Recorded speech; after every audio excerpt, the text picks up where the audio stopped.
पश्चिमी उत्तर प्रदेश के अंदर हाईकोर्ट की बेंच स्थापित की जाए। बहुत बहुत शुक्रिया। Thank you. Shri Nishi Kumar Dubey. No more cross talks please. धन्यवाद सभापति महोदय। माननीय कानून मंत्री जी द्वारा लाए गए इस बिल के समर्थन में मैं बोलने के लिए खड़ा हूं। अभी अपोजिशन के दो चार लोग बड़ी रेट्रोस्पेक्टिव कानून की बात कर रहे थे सर।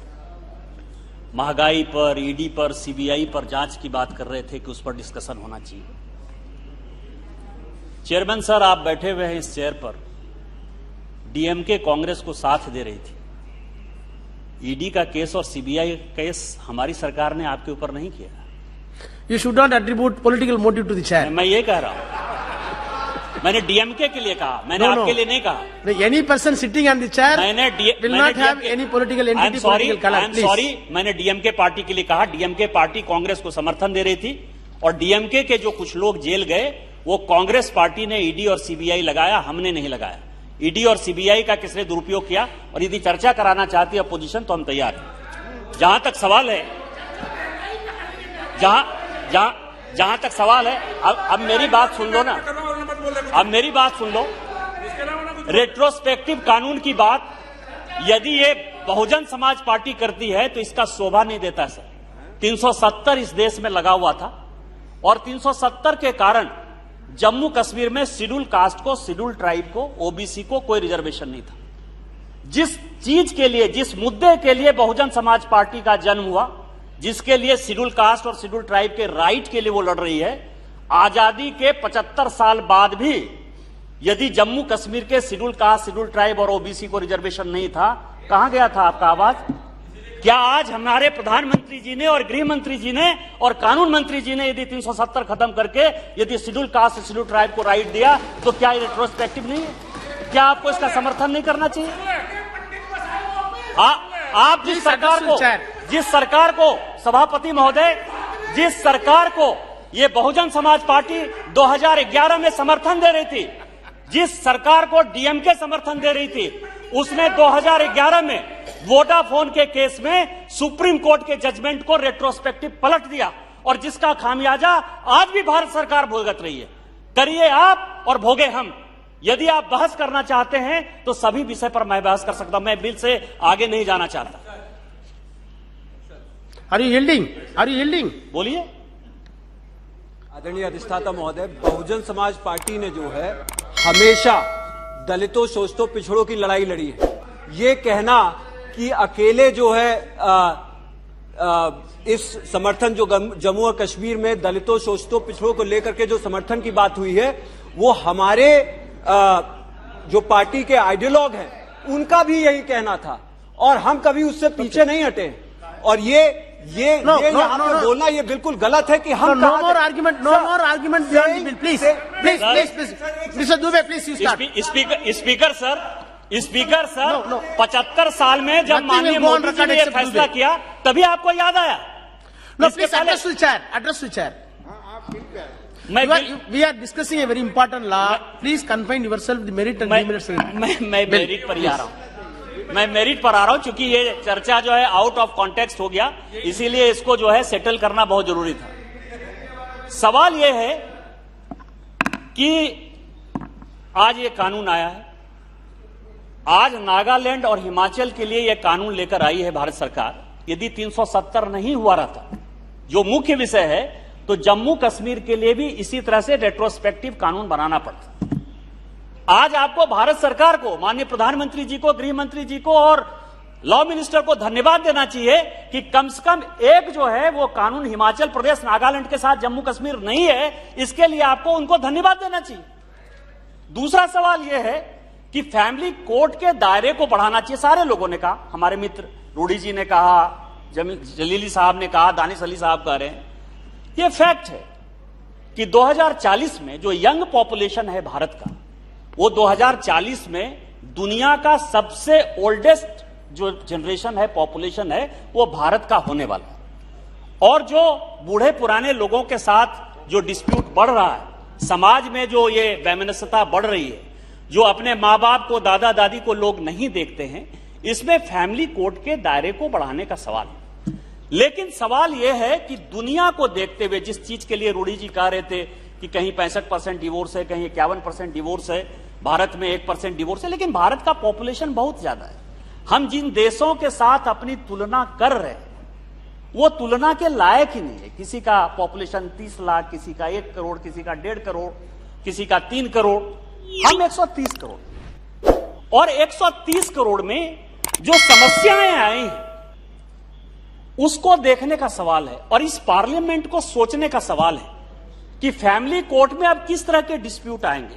ये जो कम्युनिस्ट मानसिकता है, ये जो कांग्रेस मानसिकता है, ये जो भारतीय सभ्यता, संस्कृति, हिंदू संस्कृति के खिलाफ की जो मानसिकता है, वो लिव इन रिलेशन की बात करती और बड़े प्रेम से कहती है कि हम लिव इन रिलेशन में रह रहे हैं, और आप इस पर कोई रोका रोकी, टोका टोकी नहीं कर सकते।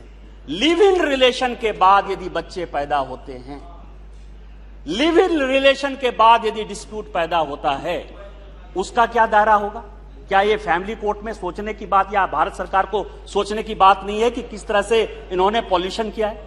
377 सुप्रीम कोर्ट ने खत्म कर दिया, बहुत बढ़िया बात है।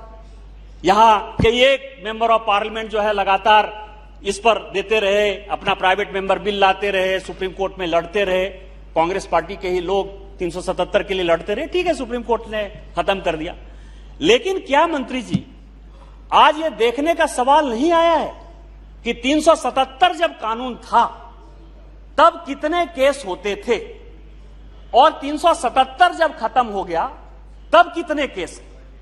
ये केस जो बढ़ रहा है, और इस तरह से जो संस्कृति पर हमला है, जो हम वेस्टर्न कल्चर को अपनाने की बात कर रहे हैं, और उस पर जो हमारा पार्लियामेंट मौन है, कई एक चीजें हैं। मैं आपको बताऊं कि मैं संविधान का ये किताब लेके बैठा हुआ था, इसी पार्लियामेंट ने एनजीएसी पास किया और यूनानिमस पास हुआ। सारे पॉलिटिकल पार्टी, लोकसभा और राज्यसभा के केवल एक वोट को छोड़कर सभी लोगों ने कहा, जिस चीज के लिए जलीली साहब जो है कह रहे थे,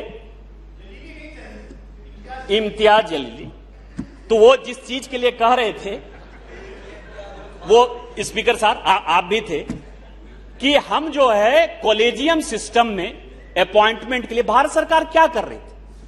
भारत सरकार यही तो कर रही थी ना कि जो आप अपॉइंटमेंट कर रहे हैं, जो रिप्रेजेंटेशन है शेड्यूल कास्ट का, शेड्यूल ट्राइब का, ओबीसी का, रीजन का, जैसे मैं झारखंड से सांसद हूं, आप अपना दर्द तो बता रहे हैं, जो दर्द सबसे बड़ा है इस कॉलेजियम सिस्टम का, और जो 368 कहता है कि भारत का संविधान ये अधिकार देता है इस पार्लियामेंट को कि हम कोई भी कानून चेंज कर सकते हैं। इस संविधान में कोई भी चीज यदि मुझे लगती है कि गलत है, अच्छी है या आगे करनी है, इसके बावजूद भी सुप्रीम कोर्ट ने उसको स्ट्रक डाउन कर दिया। और सुप्रीम कोर्ट के ऊपर एक बड़ा क्वेश्चन मार्क है कि आप यह समझें कि आज मैं झारखंड राज्य से आता हूं, बिहार और झारखंड एक ही था, हम सबसे ज्यादा उत्तर प्रदेश के बाद यदि दोनों को मिला लीजिए सबसे ज्यादा पॉपुलेटेड राज्य है। आज एक भी सुप्रीम कोर्ट का जज न बिहार बार से है न झारखंड बार से। क्या यह देश को सोचने की आवश्यकता नहीं है?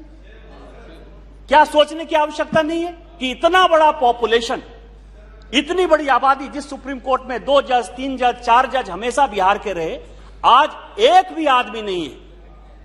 क्या यह कॉलेजियम सिस्टम चलना चाहिए? इस कॉलेजियम सिस्टम में सुप्रीम कोर्ट जो हमारे अधिकार को ले रहा है, क्या यह चलना चाहिए? 377 उसने खत्म कर दिया, 68 है उसने खत्म कर दिया। आज सोशल मीडिया से सारे लोग त्रस्त हैं, सारे लोग परेशान हैं। हम कानून बनाते हैं, हम उनको पैसा देते हैं, हमारा पैसा है, भारत सरकार का पैसा है, कोर्ट में जो पेंडेंसी है वो अलग है, लेकिन वो हमारे अधिकार को जो छीन रहे हैं, क्या आज ये सोचने का सवाल नहीं है? और ये पार्लियामेंट को सोचना चाहिए, और पार्लियामेंट को सरकार को सजेशन देना चाहिए, मंत्री को सजेशन देना चाहिए। हम लोगों को डेलीगेशन के तौर पर माननीय प्रधानमंत्री जी और गृह मंत्री को कहना चाहिए कि आप कस्टोडियन हैं। लोकसभा के स्पीकर को भी यह सोचना चाहिए कि आप कस्टोडियन हैं संविधान के, और ये जो हमला हो रहा है, इस हमले को हम कैसे रोकेंगे? तीसरा सवाल यह है कि सरकार सब चीज सुन रही है। अब एक नया नोशन चला है सर नया नोशन वेस्टर्न कल्चर के आधार पर, कम्युनिस्ट कल्चर के आधार पर, और जो सो कॉल्ड पेज 3 के जो मास्टर हो गए हैं, सेम सेक्स मैरिज।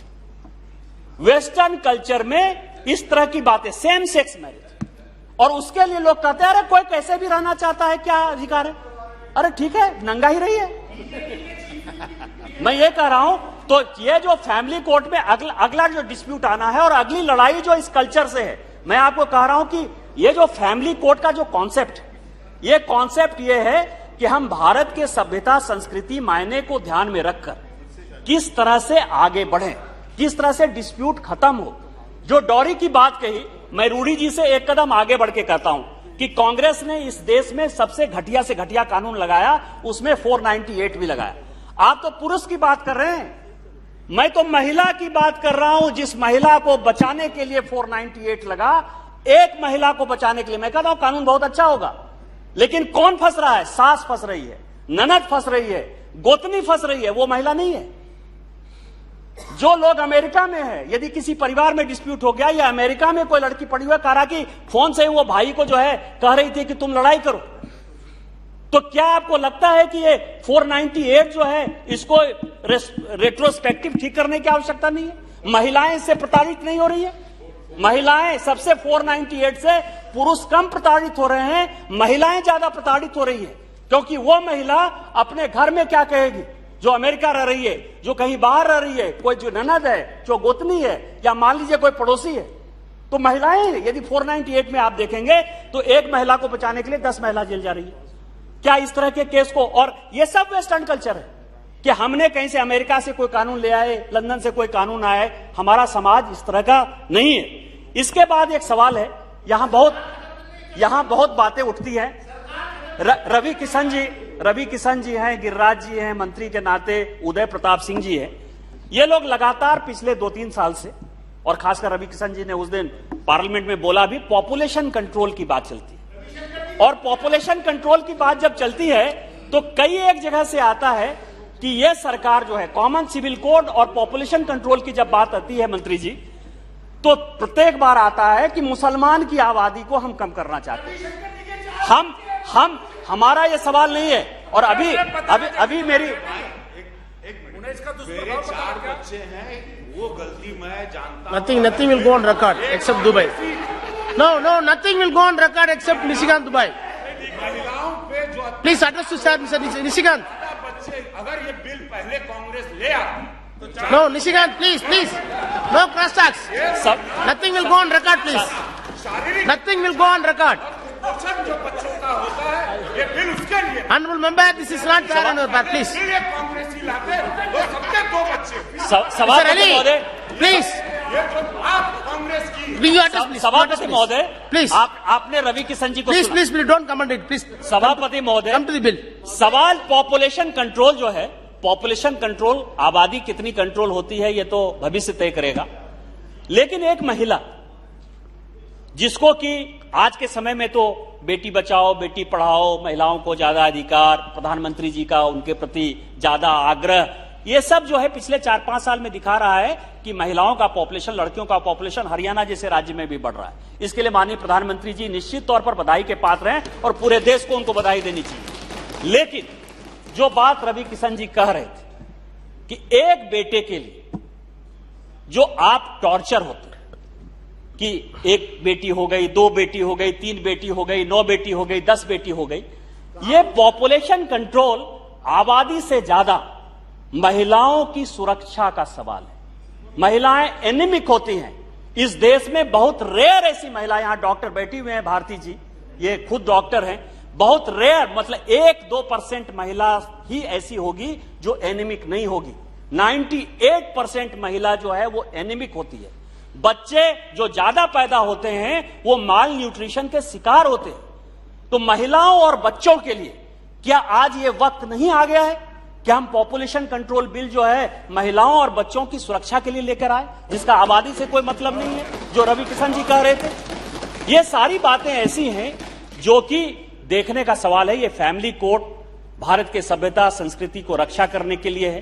हम परिवार को बचाने का प्रयास कर रहे हैं, भारत सरकार का यही प्रयास है। लेकिन जो वेस्टर्न कल्चर आ रहा है, चाहे सेम सेक्स मैरिज हो, चाहे लिव इन रिलेशन हो, चाहे 377 हो, चाहे डॉरी का एक्ट हो, चाहे पॉपुलेशन कंट्रोल है, इन सबों में, और चाहे एनजीएसी को जिस तरह से कॉलेजियम सिस्टम को सुप्रीम कोर्ट ने रिजेक्ट किया है, और जिस तरह से वो हमला है प्रजातंत्र पर, लोकतंत्र पर, संसद पर, आज सभी लोगों को पार्टी पॉलिटिक्स से ऊपर उठकर, दलगत भावना से ऊपर उठकर इस सरकार का मदद करना चाहिए, माननीय प्रधानमंत्री जी का हाथ मजबूत करना चाहिए और इस संविधान की रक्षा करनी चाहिए।